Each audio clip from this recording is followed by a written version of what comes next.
नमस्कार दोस्तों, आपका स्वागत है फिर से एक मोटिवेशनल स्टोरी में। काफ़ी समय पहले की बात है। प्रतापगढ़ नाम का एक राज्य था। वहाँ का राजा बहुत अच्छा था, मगर राजा को एक सुख नहीं था।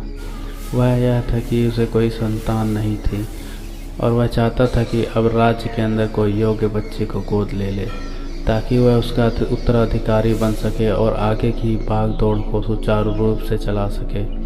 और इसी को देखते हुए राजा ने राज्य में घोषणा करवा दी कि सभी बच्चे राजमहल में एकत्रित हो जाएं। ऐसा ही हुआ। राजा ने सभी बच्चों को पौधे लगाने के लिए भिन्न भिन्न प्रकार के बीज दिए और कहा कि अब हम 6 महीने बाद मिलेंगे और देखेंगे कि किसका पौधा सबसे अच्छा होगा। महीना बीत जाने के बाद भी एक बच्चा ऐसा था जिसके गमले में वह बीज अभी तक नहीं फूटा था, लेकिन वह रोज उसकी देखभाल करता था और रोज पौधे को पानी देता था। देखते ही देखते 6 महीने बीत गए। बच्चा परेशान हो गया। तभी माँ ने कहा, बेटा धैर्य रखो, कुछ बीजों को फलने में ज़्यादा वक्त लगता है। और वह पौधे को सींचता रहा। 6 महीने हो गए।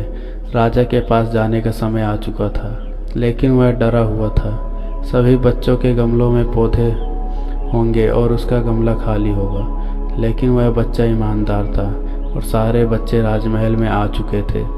कुछ बच्चे जोश से भरे हुए थे क्योंकि उनके अंदर राज्य का उत्तराधिकारी बनने की प्रबल लालसा थी।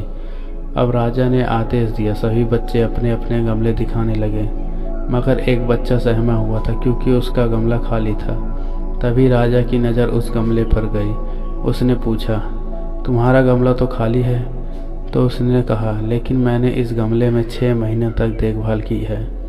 राजा उसकी ईमानदारी से खुश था कि उसका गमला खाली है, फिर भी वह हिम्मत करके यहाँ आ तो गया। बच्चों के गमले देखने के बाद राजा ने उस बच्चे को कहा कि आप यहाँ पर आ जाइए, और राजा ने वह गमला सभी को दिखाया।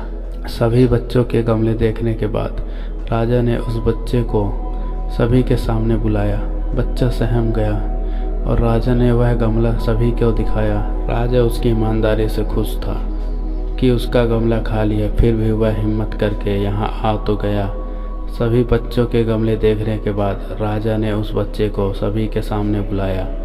बच्चा सहम गया और राजा ने वह गमला सभी को दिखाया। सभी बच्चे जोर से हंसने लगे। राजा ने कहा, शांत हो जाइए, इतने खुश मत होइए। आप सभी के पास जो पौधे हैं वह सब बंजर हैं। आप चाहे जितनी भी मेहनत कर लें, उनसे कुछ नहीं निकलेगा, लेकिन असली बीज यही था। राजा उसकी ईमानदारी से बेहद खुश था और उस बच्चे को राज्य का उत्तराधिकारी बना दिया गया। लेकिन हमें इस कहानी से क्या सीखने को मिलता है?